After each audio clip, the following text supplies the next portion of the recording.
नमस्कार, आप देख रहे हैं 4 पीएम और मैं हूं आपके साथ निधि तिवारी। देश में पिछले 24 घंटे में कई सारे घटनाक्रम हो गए हैं जिन पर आज हम चर्चा करेंगे। सबसे पहले तो एक इस्तीफा जिसकी चर्चा हर तरफ हो रही है। कौन है वो, क्यों दिया गया है इस्तीफा, इस पर हम चर्चा करेंगे। साथ ही साथ एक गंभीर आरोप जो सीधे तौर पर प्रधानमंत्री कार्यालय के अंदर सबसे खास अफसर पर लगे हैं, जिनका नाम है हिरेन जोशी।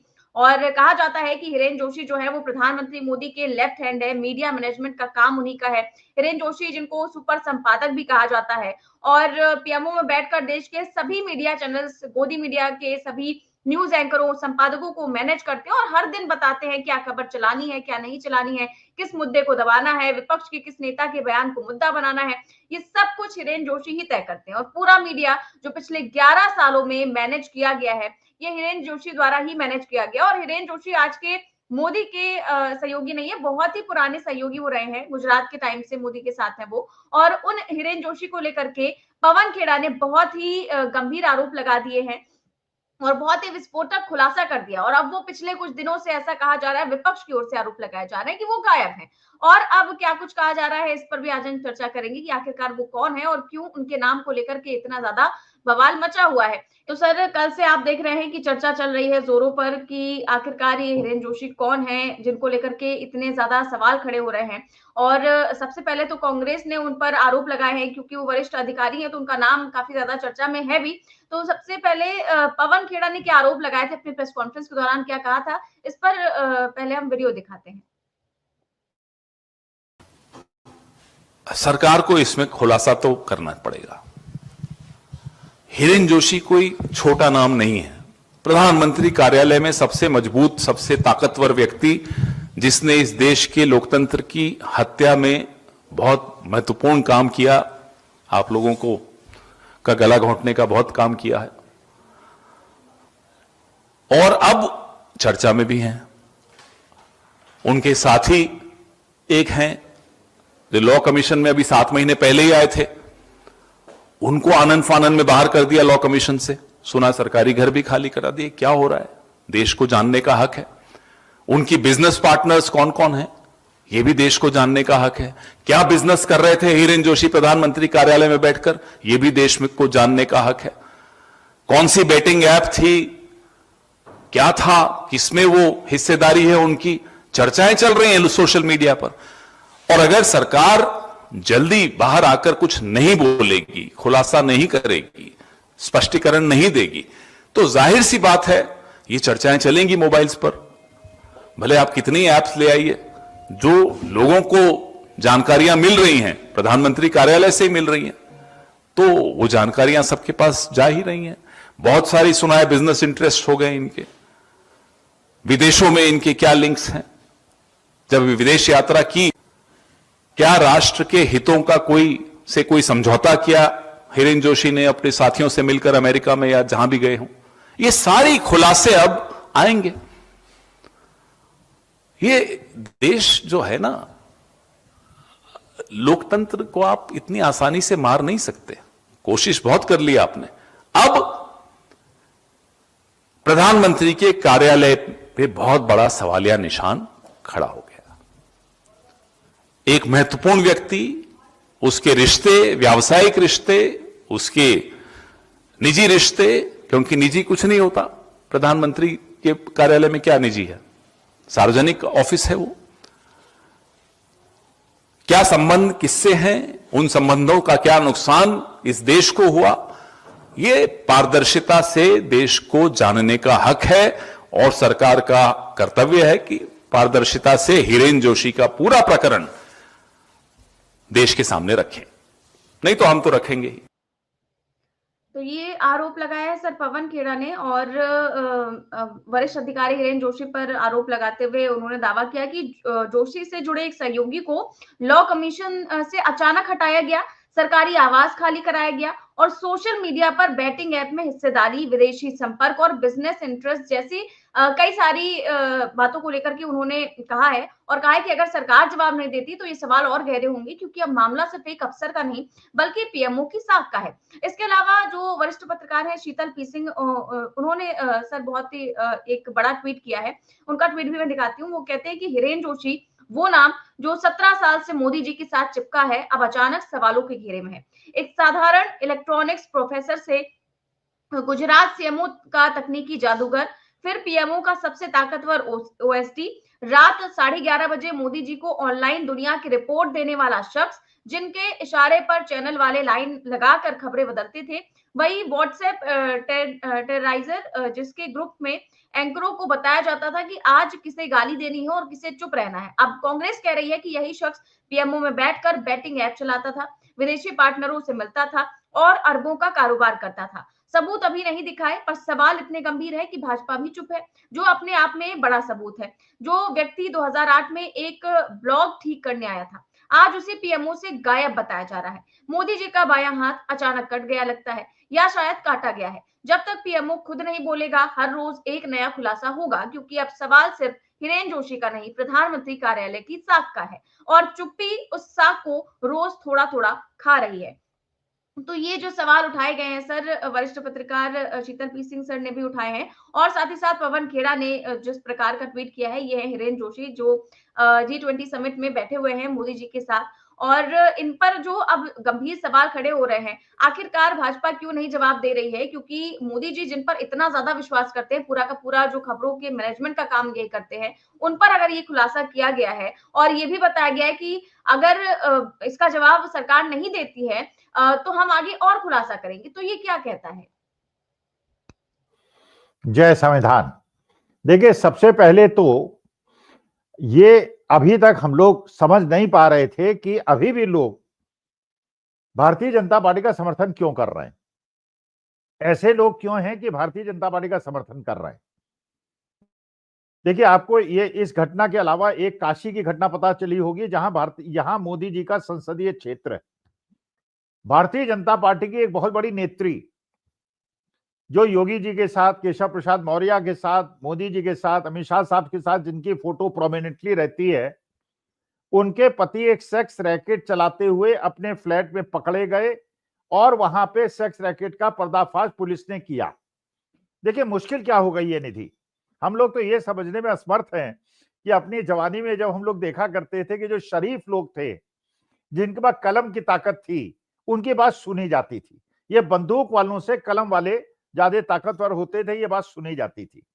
अब मुश्किल क्या हो गई है, ऐसे दुर्दांत लोग, ऐसे ऐसे बड़े बड़े स्कैंडल में फंसे हुए लोग, ये ऐसे इलीगल एप्स में संलग्न लोग जब पीएमओ के अंदर बैठेंगे, तो बताइए उन पे हाथ कौन डाल पाएगा। ये हिरेन जोशी वही साहब हैं, 2008 से लेकर 2025 तक ये मोदी जी के साथ रहे।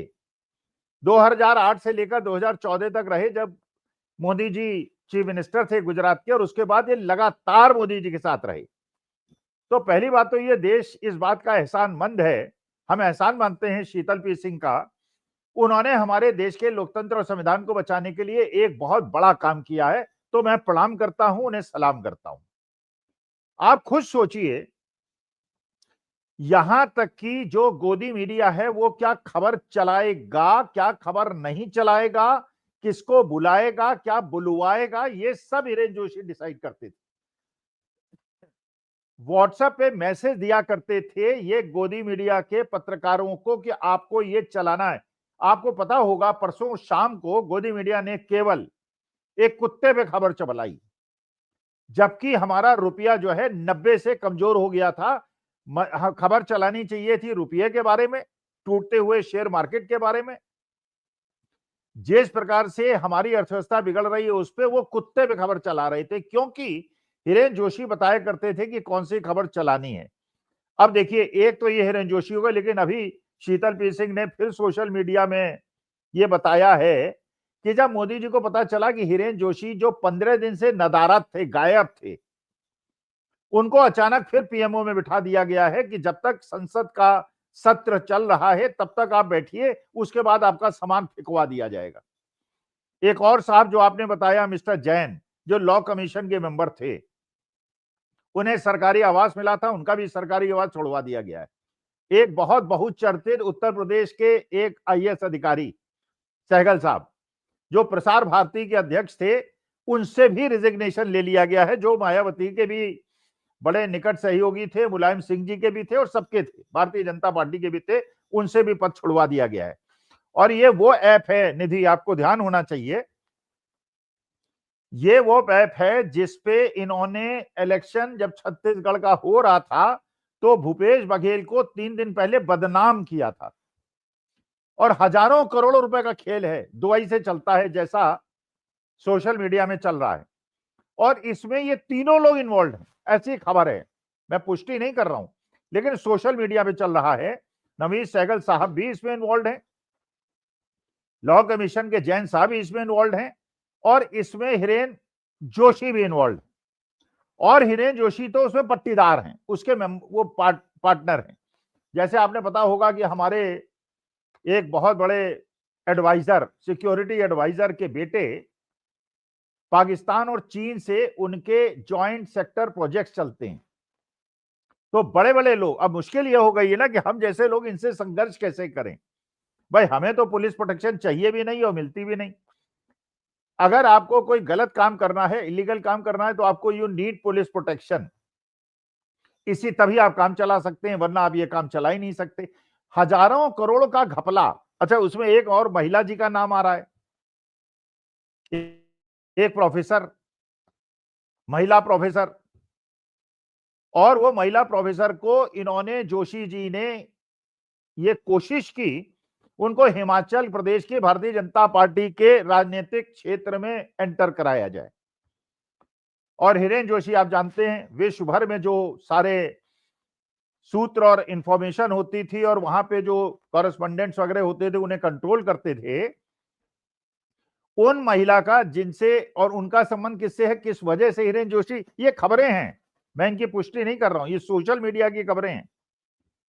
वो महिला नेत्री जो हैं उन्होंने मोदी जी से मुलाकात भी करी है, मोदी जी के साथ कई धर्म गुरुओं के साथ उन्होंने मुलाकात की है, और उनका भी हजारों करोड़ों रुपए का खेल है।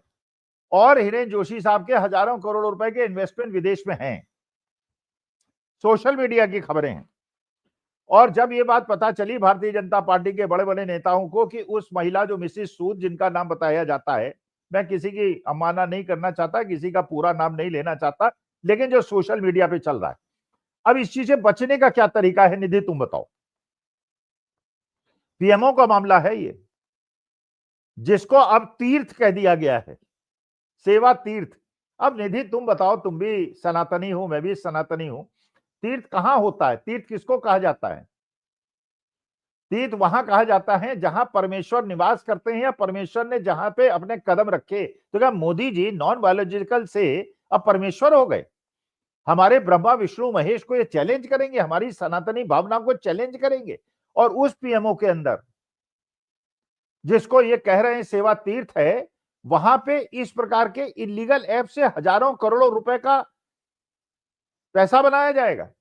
सर, इनका तो ये आप देख रहे हैं कि इनकी बातें तो चल ही रही हैं। इसके साथ ही साथ आप देखें कि इसके अलावा जो है प्रसार भारती के जो चेयरमैन हैं नवनीत सहगल, उन्होंने भी इस्तीफा दिया है और उनका इस्तीफा भी वायरल हो रहा है पूरे सोशल मीडिया पर, और उस पर भी सवाल खड़े हो रहे हैं। नवनीत सहगल बहुत ही चर्चित आईएएस रह चुके हैं और उसके बाद इनको प्रसार भारती का कामकाज सौंपा गया और अचानक से उनका इस्तीफा हो गया कल रात 11 बजे के बाद। अब बहुत सी अटकलबाजी इनके इस्तीफे को लेकर भी चल रही है कि आखिरकार ऐसा क्यों अचानक से हुआ, क्योंकि ऐसा बताया जा रहा है कि ये भी कनेक्टेड थे उनसे, जो कि बताया जा रहा है मोदी के सबसे बड़े अफसर उनसे कनेक्टेड थे, और इसके बाद इनका इस्तीफा ये भी सवाल खड़े कर रहा है। और इस पर विपक्ष भी लगातार तंज कस रहा है कि आखिरकार ऐसा क्यों किया गया कि दो घटनाक्रम पिछले 24 घंटे के भीतर हो गए।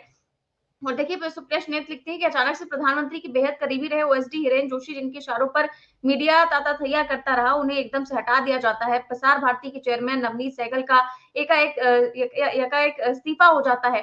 सुनने में आ रहा है कि आने वाले दिनों में और भी इस्तीफे होंगे, लेकिन वो क्या चीज है जिस पर लीपापोती की जा रही है? भ्रष्टाचार की बातें सामने आ रही है। क्या इस देश को सच जानने का हक नहीं है? प्रधानमंत्री कार्यालय में कुछ तो गड़बड़ है। तो सर, क्या गड़बड़ चल रही है प्रधानमंत्री कार्यालय में, ये मैं जानना चाहती हूँ। नहीं, प्रधानमंत्री कार्यक्रम में सब कुछ गड़बड़ ही चल रही है। भाई देखिए, ये जो सूचना अभी मिली है पूरे सोशल मीडिया पे छाई हुई है, हर जगह इसकी चर्चा हो रही है। शीतल पी सिंह साहब ने इस पे अपना रहस्योद्घाटन किया है। अभी तक ये अगर घटना किसी अपोजिशन वाले के साथ हो गई होती, ईडी सीबीआई चालू हो गई होती, कस्टोडियल इंट्रोगेशन शुरू हो गया होता। भाई आपको पता है जब छत्तीसगढ़ का चुनाव हुआ था 2 दिन पहले बिना चक्कर में इन्होंने भूपेश बघेल को फंसा दिया था कि उनसे मिला था वो ऐप चलाने वाला और इतने करोड़ का ये फलाने करोड़ का ठेका दिया, फलाने करोड़ का ठेका दिया, इलेक्शन खत्म हो गया, सब खत्म हो गया। अरे भैया जो भूपेश बघेल जैसे देश के नागरिक हैं वैसे ही हिरेन जोशी हैं, चलिए वो तो चीफ मिनिस्टर थे, डेमोक्रेटिकली इलेक्टेड चीफ मिनिस्टर थे, हिरेन जोशी की क्या हैसियत है, वो तो कोई सरकारी पद पे भी नहीं बैठे हुए, तो एक प्रोफेसर साहब थे, उन्हें लगा कि ये जो है हमारी छवि बनवाने में हमारी मदद कर सकते हैं, तो इतने इंपॉर्टेंट व्यक्ति हो गए थे कि मोदी जी की इंपॉर्टेंट मीटिंग्स में बैठा करते थे और किसी भी समय मोदी जी के कमरे में वॉक इन कर सकते थे, तो उनका कस्टोडियल इंट्रोगेशन क्यों नहीं होना चाहिए? उनको ईडी जेल के अंदर क्यों नहीं डालती, उनसे क्यों नहीं पूछती 8-8 10-10 घंटे के लिए? आप बाकी अच्छा एक और मुद्दा चल रहा है आज की तारीख में, आप देखिएगा, ध्यान रखिएगा, क्योंकि मेरे पास बहुत सारे मैसेजेस आ रहे हैं, लिंक्स आ रहे हैं, इसको सपोर्ट कीजिए। और सोनिया जी ने भी इस बारे में बात की है। पूरी अरावली हिल्स को जो गुजरात से चलती है, राजस्थान से चलती है, हरियाणा तक आती है, मेरे घर से भी 1 किलोमीटर के बाद शुरू हो जाती है, उसको पूरी तरह से उजाड़ना, पूरी टोपोग्राफी को बदलना और हर जगह इंडस्ट्री के लिए एक बड़े पूंजीपति को जगह देना। जैसे बिहार के अंदर ये लोग डिमोलिशन कर रहे हैं, गरीबों की झोपड़ियां तोड़ रहे हैं, केवल एक बड़े पूंजीपति को। और जिस प्रकार से टाटा ग्रुप, जो रतन टाटा साहब थे जिनकी हम लोग बड़ी इज्जत करते थे, आज के तारीख में उनसे भी 600-700 करोड़ रुपए लेके हजारों करोड़ की सब्सिडी जैसे टाटा ग्रुप को दी गई है। तो भैया देश की जनता, शरीफ जनता, अच्छी जनता, गुंडे बदमाश लफंगों की हमें जरूरत नहीं है।